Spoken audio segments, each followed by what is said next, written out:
નમસ્કાર ઉમેદવાર મિત્રો. તો મિત્રો સ્વાગત છે ફરી નવા વિડીયોમાં. મિત્રો અંતે શિક્ષણ ભરતીનું અલ્ટિમેટમ છે એ જાહેર કરવામાં આવ્યું છે. મિત્રો શું આ રીતે ભણશે ગુજરાત? આટલા શિક્ષકોની જગ્યાઓ છે ત્યારે આટલા જ શિક્ષકો છે એ કામ કરી રહ્યા છે. મિત્રો શિક્ષણ મંત્રી પાસે છે ઉમેદવારોએ માગ્યો છે જવાબ. જુઓ તમામ ઉમેદવારો, તમારો સાથ પણ મિત્રો અહીંયા ઇમ્પોર્ટન્ટ રહેશે, કેમ કે ઘણા ઉમેદવારો એવા છે જેઓ પોતાનો સ્વાર્થ જોતા હોય છે. મારા આટલું મેરિટ બને છે તો હું શા કારણે આ જે આવેદનો છે, નિવેદનો આપવામાં આવી રહ્યા છે એમાં હું મારો સહભાગ્ય શા માટે આપું? તો મિત્રો પોતાનો સ્વાર્થ નથી જોવાનો, બધાના હિતમાં નિર્ણય લેવામાં આવે, બધાના હિતમાં બધાનું હિત જળવાઈ રહે એ માટે મિત્રો આપણે પ્રયત્ન કરવાના છે. તો મિત્રો આપણી ચેનલ પ્રત્યેક ઉમેદવારો સુધી માહિતી પહોંચાડવાનું કામ કરી રહી છે. સાથે સાથે મિત્રો જગ્યા વધારવા માટે પણ ઉમેદવારો સુધી માહિતી પહોંચાડી રહી છે, જે સોશિયલ મીડિયાનું કામ કરી રહી છે.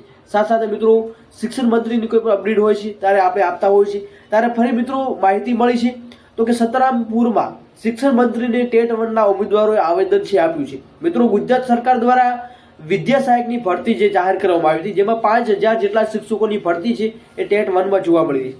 પરંતુ ઉમેદવારોની માંગણી હતી કે સરકારના જે આરટીઆઈ જે માહિતી હેઠળ 50% ઉપરાંત ધોરણ 1 થી 5માં શિક્ષકોની જગ્યાઓ છે 17,980 જેટલી ખાલી પડી છે.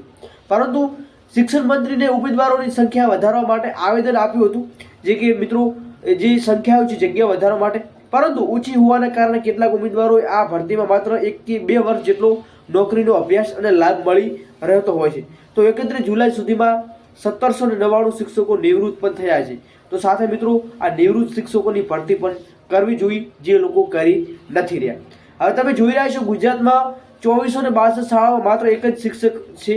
રાજ્યમાં 25:1નો રેશિયો પ્રમાણે 4.59 લાખ શિક્ષકો હોવા જોઈએ, પરંતુ 3.94 લાખ શિક્ષકો જ કામ કરી રહ્યા છે. તો ગુજરાતમાં 29 વિદ્યાર્થી દીઠ એક શિક્ષક. દેશમાં ઝારખંડ, બિહાર પછી ત્રીજા નંબરે નવી શિક્ષણ નીતિ મુજબ 25 વિદ્યાર્થી દીઠ એક શિક્ષક હોવો એ જરૂરી છે, પરંતુ એ ઉલટું થઈ રહ્યું છે. અહીંયા મિત્રો તમે જોઈ રહ્યા છો શિક્ષકની મોટી ઘટ છે જોવા મળી રહી છે. તો મિત્રો તમારું શું કહેવું છે શિક્ષકની ઘટ મામલે? જરૂરથી કમેન્ટ સેક્શનમાં જણાવજો. અને આવી જ ઇન્ફોર્મેશન માટે લાઈક, શેર, સબસ્ક્રાઈબ કરવાનું ભૂલતા નહીં. મળીએ નવી અપડેટ, નવી કઈ પીએમએલની અપડેટ સાથે.